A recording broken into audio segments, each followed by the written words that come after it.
Hi everyone, welcome to Linda's Creative Life. It has been a week since I have been here to chat with you, and boy do I have a story. Let me straighten up my cat ears, you know how I like them straight. So, I think last time we chatted, I had been celebrating my birthday, and I had a great weekend. We didn't have the family dinner. Just one thing after another happened, and we just didn't get together, but we will sometime this summer. I had a day where I had Tiger, and then last week I had the lovely task of preparing for a colonoscopy on Thursday. And if you remember, I've been having some health issues, and I was anemic, or I am anemic, and my doctor had wanted me to have a colonoscopy to make sure I wasn't having any bleeding issues. I didn't think so. I was, hesitant about getting it because it wasn't quite the 10 years since my last one. But I thought, why not? I'll go ahead, I'll get it done. And then I probably will not have another one. We'll see. So anyway, if any of you who have had a colonoscopy know that the prep is the hardest part.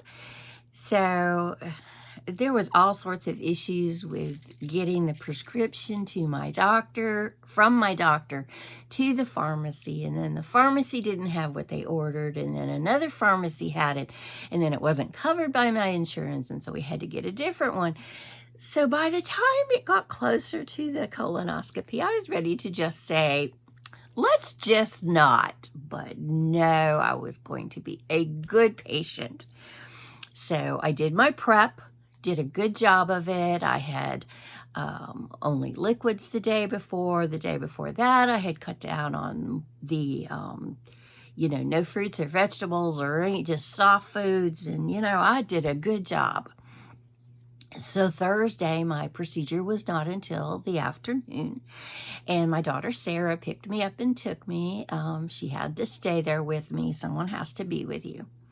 Well, they were running late. That's always my luck. But I understand, because if they are doing a procedure and somebody needs some special, needs more attention and polyps removed than someone else, then it just takes longer. So I was perfectly calm. I was there waiting, had my little IV in my hand, which I hated in my hand, but that's my best vein. And they got me into the procedure room and got me on my side with my bare hiney. Well, actually, they had me covered, but it was ready for the procedure. My doctor came in and talked to me. He's so nice. And everything went really well. And she injected the anesthesia. And the next thing I knew, I'm being told, Linda, wake up, Linda. And I open my eyes and they say, it didn't go exactly as planned. And I'm like, what?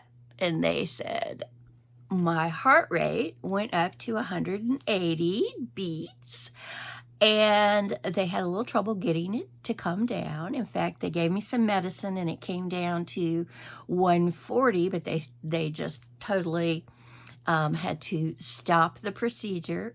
So all of that, I didn't even get my colonoscopy. Like, what? But it was probably best they did that, because obviously I was having a reaction. And they had called an ambulance. So I wake up from, twilight sleep to, you're going to the ER. So I was like, okay. And my heart rate was still high. So it was a little scary. I'll admit it. I was laughing and joking with them, but it was a little scary. So they transported me to the emergency room, and I got in there. And of course, Sarah met me there. And they got me into a room. And first thing they did was an EKG. So I'd had heart monitor at the clinic. And then the in the ambulance, they put another heart monitor stickers on me. And then at the hospital, they put a third. So I was stickered up. I had little leads all over my body that it took me, a good day and a half to find them all. So, but anyway, I was stuck. Sticky. But they did the EKG and it was normal. So my heart rate had come down.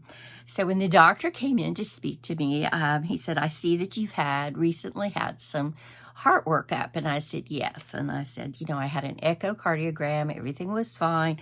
I wore the the Holter monitor for 2 weeks, and they have found that I have tachycardia. And I take a beta blocker. But because of the prep for the colonoscopy, the night I take my beta blocker at night, I had not taken the beta blocker. I had not taken any of my pills, any of my meds, which none of them are none of them are something I have to have. I could have it later in the day, or if I miss a dose, I just take it the next day. So, they were just like, wow, they kept checking everything, and I was fine. They took some blood and checked my levels, and they were okay to let me go home. My potassium and magnesium and blah, blah, blah stuff. So what they think is that that the prep really depleted my body, magnesium, potassium, and other things. I was a little dehydrated, which you get. And when they gave me the anesthesia, that my heart just decided to have a party in there without the rest of us, So I was fine. I got to go home. I was starving and thirsty because I had not had anything to eat for over 24 hours. And I was like, So they brought me a big old glass of water. I wanted water. And we just sat in there, and Sarah was like, I let her deal with my mom. She called my mom because I knew this would scare my mom, and it did, but she handled it really well. And once I got home and she saw me and saw that I was okay, she felt much better. But it was scary. It just was scary. Sarah had to call home and tell them that she would be late because they were taking me to the hospital. And my sweet grandson Tiger was like, well, I'm coming to the hospital to see my grandma. I got to see my grandma. And she was like, you can't come to the emergency room. You're a kid, And so we got on speakerphone and talked to him from the emergency room. And that way he knew I was okay, and he was fine, and so was Scout. They were both like, Grandma, Grammy, oh, okay, you're okay. So I have to tell you that did my heart good, just to know how loved I am by my grandchildren. So I'm fine. I came home, and I ate some more and drank lots of water and took my pills, took my beta blocker. And for those of you, because some people I'm not that familiar with tachycardia, but what it is that your heart just will take off and beat really fast. And it is more the electrical impulse side of things than muscle or heart stuff. And I've had palpitations all my life, and so this is just a more active form of that, is what I think. But I'm not a doctor, as you well know. So anyway, now I know that I really do need my beta blocker, and I would just be very careful. I am seeing my primary care doctor on Tuesday, and we will go over what happened. They would like me to consult with a cardiologist just, to make sure that I'm okay. And it's not I say it's not life-threatening, but apparently it was. So it was kind of scary. But I'm doing really well. And I think the staff and the doctor and the nurses at the clinic were just right on there. They just immediately took great care of me. And I'm just very thankful that I'm okay.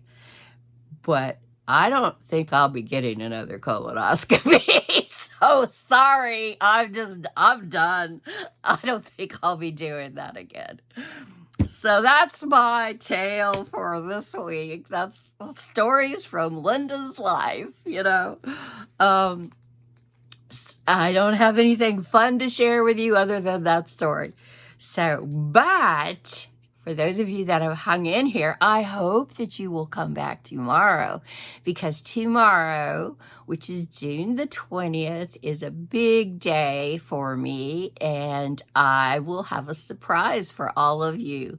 So, love you guys so much. Thank you for your support, prayers, love. I am fine. Do not worry. I am fine. It was just a little blip in the road, you know. And but I hope to see you all tomorrow, because there's some exciting things going to happen on this channel. All right. Love ya. Bye.